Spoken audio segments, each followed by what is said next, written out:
Welcome everybody to my channel. This is Jerry and let's dive immediately into today's topic. Everybody and each of us has to face many times in life some personal issues, and I'm talking about psychological problems, choices to make, doubts of any kind, ethical problems, as well as big life changes or dark moments, and so on. I personally went through all of these problems, and being an anxious person, I tend to magnify problems and make them much more difficult to solve than one would be considered normal. Over the last few years, a lot of superficial information about self-help and psychological support has risen from nothing. And here I mean that nowadays everybody seems to have the secret of happiness and decision-making in their hands. I mean brothers, sisters, taxi drivers, best friends, or worst enemies. And why not YouTubers are always on hand when they can give some drops of advice as a solution to your problems. I myself tried self-help for a long time. And I read dozens of books over that topic, but self-help turned out to be not enough, at least for me. I don't want to say that self-help books are useless. Probably they helped hundreds of people, but not me. So I started wondering why. Why the hell these books are not helping me? And I eventually found a possible reason to this. Self-help is not helpful for me because it doesn't belong to my cultural background, to my forma mentis.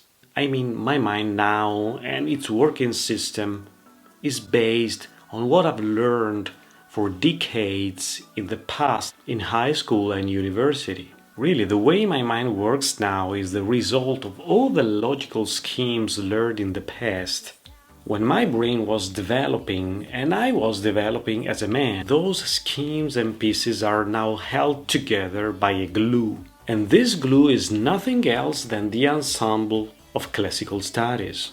The reason why I can't understand self-help now is because I have different cultural foundations, like most of us.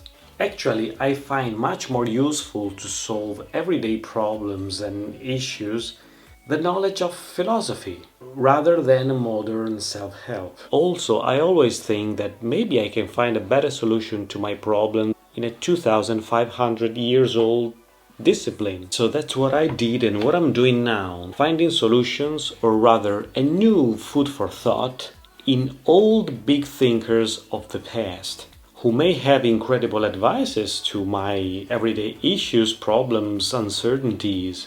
After all, in ancient times, philosophy was born just for this, to solve everyday small issues and practical stuff. Guys, let's talk frankly. After all, mankind has always had the same problems through the centuries. When we talk about psychological or ethical issues, just I find a 2500 years old discipline simply more affordable, and its result more authentic. So don't misunderstand me, keep reading about self-help. Finally, everything is useful. Also, a single sentence or a single word can be a food for thought for you to solve your own problems. But please don't forget this incredible source of wiseness that we have, philosophy. I will face several everyday issues with the help of philosophy on this channel, so stay tuned. Please guys, let me know in the comments down below, how do you usually solve your ethical problems, psychological problems nowadays, with the use of the classical studies like philosophy or with self-help? Let's start a conversation down in the comments below. See you next time.